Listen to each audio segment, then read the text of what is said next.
ആദാബ് ബച്ചോ, പുതിയൊരു വീഡിയോയിലേക്ക് എല്ലാവർക്കും സ്വാഗതം. ഇന്നത്തെ വീഡിയോയിൽ യൂണിറ്റ് 4 ആദ്യ പാഠഭാഗമാണ് നമ്മൾ നോക്കുന്നത്. യൂണിറ്റ് 4 പേര് ദിൽ മിലായി. ദിൽ മിലായി. എന്താ ദിൽ എന്ന് വെച്ചാൽ? ദിൽ എന്ന് വെച്ചാൽ മനസ്സ്. മിലായി എന്ന് പറഞ്ഞാൽ കൂട്ടിച്ചേർക്കുക എന്നുള്ള അർത്ഥമാണ്. മില്ല എന്ന് പറഞ്ഞാൽ കണ്ടുമുട്ടുക എന്നാണ്. മിലായി എന്ന് പറഞ്ഞാൽ കണ്ടുമുട്ടുക അതല്ലെങ്കിൽ കൂട്ടിച്ചേർക്കുക എന്നുള്ള അർത്ഥമാണ് വരിക. അപ്പം ദിൽ മിലായി എന്ന് പറഞ്ഞാൽ മനസ്സുകൾ തമ്മിൽ കൂടിച്ചേർക്കാം. എപ്പോഴാണ് മനസ്സുകൾ തമ്മിൽ കൂടിച്ചേരുക? എപ്പോഴാണ്?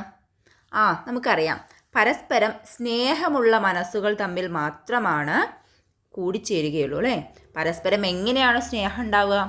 നമുക്കറിയാം, നല്ല രീതിയിൽ ആശയം കൈമാറുന്ന മനസ്സുകളിൽ മാത്രമാണ് സ്നേഹം ഉണ്ടാവുകയുള്ളൂ. ഉദാഹരണത്തിന്, ഞാൻ ഒരാളോട് സംസാരിക്കുകയാണ്. അയാളോട് ഞാൻ എപ്പോഴും ദേഷ്യപ്പെട്ട് മാത്രം സംസാരിക്കുന്നു, അല്ലെങ്കിൽ കുറ്റപ്പെടുത്തി മാത്രം സംസാരിക്കുന്നു, അയാളുടെ ചീത്ത കാര്യങ്ങൾ മാത്രം സംസാരിക്കുന്നു. ആ മനസ്സുകൾ തമ്മിൽ അടുപ്പമുണ്ടാവുമോ?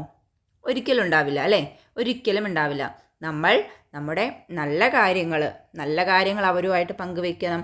അതുപോലെ തന്നെ അവരുടെ നല്ല കാര്യങ്ങളൊക്കെ പറഞ്ഞ് നല്ല രീതിയിൽ ആശയം കൈമാറുമ്പോൾ മാത്രമാണ് ആ മനസ്സുകൾ തമ്മിൽ ഒരു കൂടിച്ചേരൽ ഉണ്ടാവുകയുള്ളൂ. നമ്മുടെ വീടുകളിലും അങ്ങനെ തന്നെയാണ് അല്ലേ? നമ്മുടെ വീട്ടുകാർ തമ്മിൽ നമുക്കൊരു നല്ലൊരു ബന്ധം ഉണ്ടാവണമെന്നുണ്ടെങ്കിൽ നമ്മുടെ മനസ്സുകൾ തമ്മിൽ ഐക്യം ഉണ്ടാവണം അല്ലേ? എങ്കിലാണ് അവരുടെ വിഷമം നമ്മുടെ വിഷമായി മാറുള്ളൂ. അങ്ങനെയല്ലേ? അങ്ങനെയാണെങ്കിൽ നമ്മുടെ വിഷമം മറ്റുള്ളവരുടെ വിഷമമായിട്ട് മാറുകയുള്ളൂ. അപ്പോൾ എല്ലാ മനസ്സുകളും തമ്മിൽ കൂടിച്ചേരലുകൾ ഉണ്ടാവണം അല്ലേ? അച്ഛൻ്റെയും അമ്മയുടെയും കൂടപ്പിറപ്പുകളുടെയും കൂട്ടുകാരുടെയും നാട്ടുകാരുടെയും. അപ്പോൾ ഇവിടെ 0 പേജിൽ ഒരു ചിത്രം നൽകിയിട്ടുണ്ട് അല്ലേ? എന്തൊക്കെയാണ് നിങ്ങൾക്ക് കാണാൻ കഴിയുന്നത്? ഒരു ജംഗിളുണ്ട് അല്ലേ? ഒരു ജംഗിളുണ്ട്, ഒരു ഹരേ ബരേ ജംഗിൾ അല്ലേ? പച്ച നിറഞ്ഞിട്ടുള്ളൊരു ജംഗിളുണ്ട്. ആ ജംഗിളിലൂടെ ഒരു ആബ്ഷാർ, ഒരു വെള്ളച്ചാട്ടം ഒഴുകി വരുന്നു. അതിങ്ങനെ നദിയായി രൂപീകരിച്ച് അല്ലേ? അതിൽ നിന്ന് അല്ലെങ്കിൽ ഒരു അരുവിയായി രൂപീകരിച്ച് അതിലെന്ത് ചെയ്യുന്നുണ്ട്? അതിൽ നിന്ന് ഒരുപാട് മൃഗങ്ങൾ അതിൽ നിന്ന് വെള്ളമൊക്കെ കുടിച്ച് ദാഹം അകറ്റുന്നൊരു ചിത്രം അല്ലേ? ഇവിടെ നോക്കുകയാണെന്നുണ്ടെങ്കിൽ ഒരു ഹവായി ജഹാസ് അഥവാ വിമാനം ഉയർന്നു പൊങ്ങുന്നൊരു ചിത്രം കാണുന്നുണ്ട്. ഇനി താഴേക്ക് വരികയാണെന്നുണ്ടെങ്കിൽ ഇവിടെ നോക്കൂ, ഒരു അസ്പത്താൽ കാണുന്നുണ്ട്. അസ്പത്താലിന് മുന്നിൽ ആംബുലൻസ് ഒക്കെ ഉണ്ട് അല്ലേ? ഇവിടെ ഒരു പോസ്റ്റ് ഓഫീസ് കാണുന്നുണ്ട്. പോസ്റ്റ് ഓഫീസ് കണ്ടിട്ടില്ല എല്ലാവരും? ഉണ്ട് അല്ലേ? അപ്പോൾ ഇതൊക്കെ എന്താണ്? ഇതൊക്കെ പൊതുസ്ഥാപനങ്ങളാണ് അല്ലേ? പോസ്റ്റ് ഓഫീസ് ആണെങ്കിലും ഹോസ്പിറ്റൽ ആണെന്നുണ്ടെങ്കിലും അതുപോലെ തന്നെ ഇവിടെ നോക്കുന്ന വിമാനത്താവളമാണെന്നുണ്ടെങ്കിലും ഇതെല്ലാം എന്താ? ഇതെല്ലാം പൊതുസ്ഥാപനങ്ങളാണ്. ഈ പൊതുസ്ഥാപനങ്ങൾ നമ്മുടെ ജീവിതത്തിൽ വളരെ വലിയ പങ്ക് വഹിക്കുന്നുണ്ട് അല്ലേ? നമുക്കിപ്പോൾ എന്തെങ്കിലും ഒരു കാര്യം വന്നു, എന്തെങ്കിലും ഒരു വയ്യായിക വന്നു, പോകണമെന്നുണ്ടെങ്കിൽ ഹോസ്പിറ്റൽ വേണം അല്ലേ? ഒരു കത്ത് അയക്കണം എന്നുണ്ടെങ്കിൽ പോസ്റ്റ് ഓഫീസ് വേണം. എവിടെയെങ്കിലും പോകണമെന്നുണ്ടെങ്കിൽ വിമാനത്താവളം വേണം. അതുപോലെ തന്നെ ഈ കാട്, മല, ഇതെല്ലാം നമുക്ക് ആവശ്യമുള്ള സംഭവങ്ങളാണ് അല്ലേ? ഇതെല്ലാം നമ്മൾ എന്ത് ചെയ്യണം? നല്ല രീതിയിൽ സംരക്ഷിക്കണം. ഇതൊക്കെ സംരക്ഷിക്കണം എന്നുണ്ടെങ്കിൽ നമ്മുടെ മനസ്സുകൾ എന്ത് ചെയ്യണം? ഈ പറഞ്ഞതുപോലെ നല്ല മനസ്സുകളായി തീരണം. എങ്ങനെയാണ് നല്ല മനസ്സുകളാവുക? നല്ല മനസ്സാവണം എന്നുണ്ടെങ്കിൽ അവിടെ എന്ത് വേണം നോക്കൂ. ജഹാ നഫ്രത് കി ദീവാറേ ഗിരേ വഹാ മുഹബ്ബത്ത് കെ ഗുൽ കിലേ. എന്താ പറയുന്നത്? എവിടെയാണോ നഫ്രത്തിൻ്റെ ചുമരുകൾ അഥവാ വെറുപ്പിൻ്റെ ചുമരുകൾ വീണുടയുന്നത് അല്ലെങ്കിൽ വീഴുന്നത്, വഹാ അവിടെ മുഹബ്ബത്ത് കെ ഗുൽഖിലെ അവിടെ എന്ത് ചെയ്യും? അവിടെ എന്താ സംഭവിക്കുക? സ്നേഹത്തിൻ്റെ പുഷ്പങ്ങൾ വിരിയുന്നു. സത്യമല്ലേ? നമ്മുടെ മനസ്സുകളിൽ നിന്ന് വെറുപ്പും വിദ്വേഷവും മാറിയാൽ മാത്രമാണ് അവിടെ സ്നേഹത്തിന് സ്ഥാനമുള്ളൂ. അതല്ലാതെ നമുക്കൊരിക്കലും മറ്റുള്ളവരെ സ്നേഹിക്കാൻ കഴിയില്ല. ഉദാഹരണത്തിന് നമ്മുടെ ഒരു കൂട്ടുകാരനോട് നമുക്ക് എപ്പോഴും അസൂയയാണ്, വെറുപ്പാണ്, അവനോട് കുശുമ്പാണ് എന്നുണ്ടെങ്കിൽ അവനെ നമുക്ക് സ്നേഹിക്കാൻ കഴിയുമോ? ഒരിക്കലും കഴിയില്ല. ആ വെറുപ്പും വിദ്വേഷവും നമ്മുടെ മനസ്സുകളിൽ നിന്ന് എടുത്ത് കളയുന്ന ആ സമയമാണ് നമ്മുടെ മനസ്സുകൾ സ്നേഹം എന്ന പൂവ് വിരിയുന്നത്. അപ്പോൾ ഇതുപോലെയുള്ള പൊതുസ്ഥാപനങ്ങളൊക്കെ സംരക്ഷിക്കണമെങ്കിലും നമ്മുടെ മനസ്സുകളിൽ ഈ സ്നേഹം എന്നുള്ള ആ ഒരു നല്ല ചിന്ത ഉണ്ടാവണം. ഓക്കെ, അപ്പോൾ എന്തായാലും നല്ലൊരു യൂണിറ്റാണ് ഈ 4ാമത്തെ യൂണിറ്റ്. നമ്മൾ നമ്മുടെ വീടും സ്കൂളും ബന്ധുക്കളും അതുപോലെയുള്ള കുറേ കാര്യങ്ങളൊക്കെ പഠിച്ചു അല്ലേ? മൃഗങ്ങളെയും പക്ഷികളെയും സംരക്ഷിക്കേണ്ട എല്ലാ കാര്യങ്ങളും പഠിച്ചതുപോലെ തന്നെ നമ്മൾ എന്ത് ചെയ്യണം?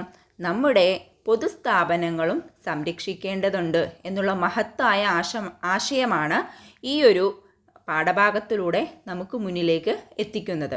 അപ്പോൾ ഇതിൽ എനിക്ക് തോന്നുന്നത് പോസ്റ്റ് ഓഫീസ്, അതുപോലെ തന്നെ അസ്പത്താൽ, അതുപോലെ ജംഗിളുമായി ബന്ധപ്പെട്ട പാഠം, അതുപോലെ തന്നെ വിമാനവുമായി ബന്ധപ്പെട്ട പാഠം, ഇതെല്ലാം ഈ യൂണിറ്റിലുണ്ട്. ഓക്കെ, ഈ 4 യൂണിറ്റിനെയും കോർത്തിണക്കിക്കൊണ്ടുള്ള ഒരു ചിത്രമാണ് ഈ കൊടുത്തിട്ടുള്ളത്. ഓക്കെ, അപ്പോൾ എന്തായാലും ആദ്യത്തെ പാഠഭാഗം നമ്മുടേത് പോസ്റ്റ് ഓഫീസുമായി ബന്ധപ്പെട്ട ഒരു പാഠമാണ്. അപ്പോൾ എന്താണെന്ന് നോക്കാം. പോസ്റ്റ് ഓഫീസുമായി ബന്ധപ്പെട്ട പാഠമാണ്. അവിടെ ചിത്രം കൊടുത്തിട്ടുണ്ട്, ഞാൻ പറഞ്ഞല്ലോ അല്ലേ. ഇതാണ് പോസ്റ്റ് ഓഫീസ് അല്ലേ. പോസ്റ്റ് ഓഫീസ് നിങ്ങൾ കണ്ടിട്ടുണ്ടാവും. അതിന് ഏകദേശം ഇങ്ങനെ ചുവന്ന ബോർഡിൽ മഞ്ഞ വര, അങ്ങനെ 3 വര വരച്ചിട്ട് ഭാരതീയ ടാക്ക്, ഇന്ത്യൻ പോസ്റ്റ് എന്നൊക്കെ എഴുതി വെച്ചിട്ട് നിങ്ങൾ കണ്ടിട്ടുണ്ടാവും ഇല്ലേ? നിങ്ങളുടെ അടുത്തില്ലേ പോസ്റ്റ് ഓഫീസ്? നിങ്ങൾ എപ്പോഴെങ്കിലും പോയിട്ടുണ്ടോ പോസ്റ്റ് ഓഫീസിലേക്ക്? എന്തിനാണ് പോയിട്ടുള്ളത്? അതെ, കത്തുകൾ പോസ്റ്റ് ചെയ്യാനൊക്കെ ആയിട്ടാണ് നമ്മൾ പോയിട്ടുള്ളത് അല്ലേ. കത്തുകൾ പോസ്റ്റ് ചെയ്യണമെങ്കിൽ നമ്മൾ അങ്ങോട്ട് പോകും. അഥവാ നമുക്ക് വല്ല കത്തുകളും വരികയാണെന്നുണ്ടെങ്കിൽ ആര് കൊണ്ടുവന്ന് തരും?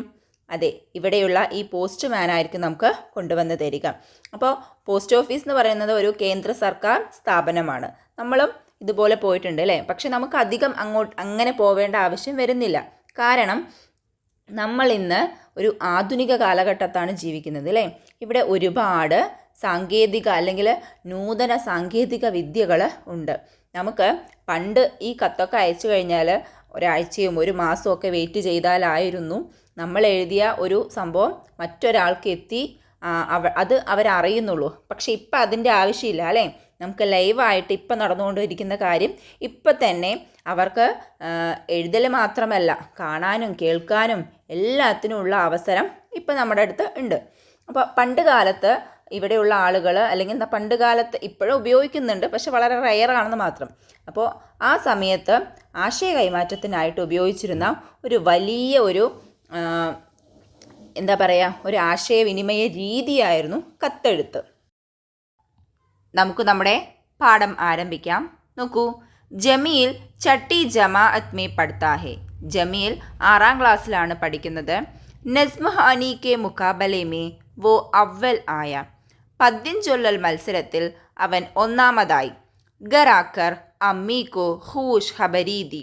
വീടെത്തിയിട്ട് അല്ലെങ്കിൽ വീട്ടിലെത്തി അവൻ അമ്മയോട് സന്തോഷ വർത്തമാനം പറഞ്ഞു അല്ലേ. ഈ സന്തോഷ വർത്തമാനം അറിയിച്ചു. അമ്മീനെ ഉസേ ഗുലേ ലഗായ. അമ്മ അവനെ ആശ്ലേഷിച്ചു അല്ലെങ്കിൽ സ്നേഹത്തോടെ കെട്ടിപ്പിടിച്ചു. ഹൂഷ് ഹോക്കർ വോ അപ്നെ ബായി ജാൻ കെ നാം ഹത്ത് ലിഖ്താ ഹെ. സന്തോഷത്തോടുകൂടെ അവൻ അവൻ്റെ ചേട്ടന് ഒരു കത്തെഴുതാൻ തുടങ്ങി അല്ലെങ്കിൽ കത്തെഴുതി. അപ്പോൾ ആ കത്താണ് നമ്മൾ പഠിക്കാൻ പോകുന്നത്. കണ്ടല്ലോ എങ്ങനെയാണ് ദിൽ മിലായേം എന്നുള്ള ആ ഒരു സംഭവം നടക്കുന്നതെന്നുള്ളത്. ഒരു സന്തോഷ വർത്തമാനം അവന് ഉണ്ടായില്ലേ, ജമീലിൻ്റെ ജീവിതത്തിൽ സംഭവിച്ചു. അവനത് സ്നേഹത്തോടുകൂടി എന്ത് ചെയ്യാണ്, അല്ലെങ്കിൽ അതേ സ്പോട്ടിൽ തന്നെ ദൂരത്തുള്ള അവൻ്റെ ഏട്ടനെ അറിയിക്കാനായിട്ട് കത്തെഴുതുകയാണ്. നോക്കാം എന്താണ് അവൻ കത്തിൽ എഴുതിയിട്ടുള്ളതെന്നുള്ളത്. App K ഇന്തിസാർ may. എന്താണ് പാഠഭാഗത്തിൻ്റെ പേര്? App K ഇന്തിസാർ may. App K ഇന്തിസാർ may എന്ന് പറഞ്ഞാൽ നിങ്ങളെ കാത്തിരിക്കുന്നു, അല്ലെങ്കിൽ നിങ്ങളെയും പ്രതീക്ഷിച്ചുകൊണ്ട്, അല്ലെങ്കിൽ നിങ്ങളുടെ പ്രതീക്ഷയിൽ എന്നൊക്കെയുള്ള അർത്ഥമാണ്. അപ്പോൾ നമുക്കറിയാലോ ജമീൽ ആരെയാണ് ഇവിടെ പ്രതീക്ഷിക്കുന്നത്, അല്ലെങ്കിൽ ആരെയാണ് കാത്തിരിക്കുന്നത്? അതെ, അവൻ്റെ ഭായിജാനെയാണ് അല്ലേ. അപ്പോൾ അവൻ എന്താണ് കത്തിൽ എഴുതിയിരിക്കുന്നത് നോക്കാം. കാട്ടൂരാണ് സ്ഥലം. കാട്ടൂരിൽ നിന്നാണ് ജമീൽ എന്ത് ചെയ്യുന്നത്? കത്തെഴുതുന്നത്. ഇതിൽ 26 ജനുവരി 2026, ജനുവരി 26, 2026. പ്യാരെ ഭായിജാൻ ആദാബ്. പ്രിയപ്പെട്ട ഭായിജാൻ ആദാബ്. ഉമ്മീദ് ഹേ കെ ആപ്പ് ഖൈരിയത്ത് സേ ഹോങ്കെ. ഞാൻ പ്രതീക്ഷിക്കുന്നു താങ്കൾക്ക് സുഖമാണെന്ന് പ്രതീക്ഷിക്കുന്നു. യഹ ഹം സബ് ആഫിയത്ത് സേ ഹേ. ഇവിടെ ഞങ്ങളെല്ലാവരും സന്തോഷവാന്മാരാണ്, അല്ലെങ്കിൽ ഞങ്ങൾക്കെല്ലാവർക്കും സുഖമാണ്. മെരി പഠായി അച്ചി തര ചൽ രഹി ഹെ. എൻ്റെ പഠനം വളരെ നന്നായി പോകുന്നു. മേ ജില്ലാ കലോത്സവ് കെ നസ്മുഹാനി മുക്കാബലെ മേ അവൽ ആയാഹും. ഞാൻ ജില്ലാ കലോത്സവത്തിൽ പദ്യം ചൊല്ലൽ മത്സരത്തിൽ 1ാമതായി. പിന്നെന്താ പറഞ്ഞത്? ഗർ മേ സബ്നെ മുജേ ഷബാഷി ദി. വീട്ടിൽ എല്ലാവരും എന്നെ അനുമോദിച്ചു അല്ലേ. എല്ലാവരും എന്നെ അനുമോദിച്ചു. ഭായിജാൻ ആപ് കബ് ആയെങ്കി. എന്താ പറയുന്നത്? ബായി, നിങ്ങൾ എപ്പോഴാണ് വരുന്നത്? ഏട്ടാ, നിങ്ങൾ എപ്പോഴാണ് വരുന്നത്? ആപ് സെ മിൽനെ കോ ജി ചാഹ്താ ഹെ. നിങ്ങളെ കാണാനായിട്ട് ഒരുപാട് ആഗ്രഹമുണ്ട്. ഹംസബ് ആപ്കെ ഇന്തിസാർ മേ ഹെ. ഞങ്ങളെല്ലാവരും താങ്കളെ കാത്തിരിക്കുകയാണ്. ആപ് ജബ് ആയെങ്കി മേ ബി അബ്ബാ ജാൻ കെ സാത്ത് ഹവായി ഉഠേ പർ ആവുങ്ക. എന്താ പറയുന്നത്? താങ്കൾ വരുമ്പോൾ ഞാൻ എന്ത് ചെയ്യും? ഞാനും അച്ഛൻ്റെ കൂടെ ഹവായി ഊട്ട അഥവാ എയർപോർട്ടിലേക്ക് വരുമെന്ന്. താങ്കൾ വരുന്ന സമയത്ത് താങ്കളെ റിസീവ് ചെയ്യാനായിട്ട് ഞാനും അച്ഛൻ്റെ കൂടെ എന്ത് ചെയ്യും? എയർപോർട്ടിലേക്ക് വരും എന്നാണ് ആര് പറയുന്നത്? അല്ലെങ്കിൽ വരുന്നുണ്ട് എന്നാണ് ആര് പറയുന്നത്? ജമീൽ പറയുന്നത്. അപ്കാ പ്യാരാ ബായി ജമീൽ. താങ്കളുടെ പ്രിയപ്പെട്ട സഹോദരൻ ജമീൽ. അപ്പോൾ നമ്മുടെ ജമീൽ അവരുടെ ഏട്ടന് അല്ലേ, ജമീലിൻ്റെ ഏട്ടന് അയച്ചിട്ടുള്ള ഒരു കത്താണ് ഇപ്പോൾ നമ്മൾ കണ്ടത്. അപ്പോൾ എന്ത് ചെയ്യാം? നമ്മളും നമ്മളുടെ പ്രിയപ്പെട്ടവരുമായിട്ട് ഇങ്ങനെയുള്ള നല്ല നല്ല കാര്യങ്ങളൊക്കെ പങ്കുവയ്ക്കുക. എല്ലാവരുടെയും മനസ്സുകളും ഇതുപോലെ കൂടിച്ചേരലുകൾ ഉണ്ടാവട്ടെ അല്ലേ.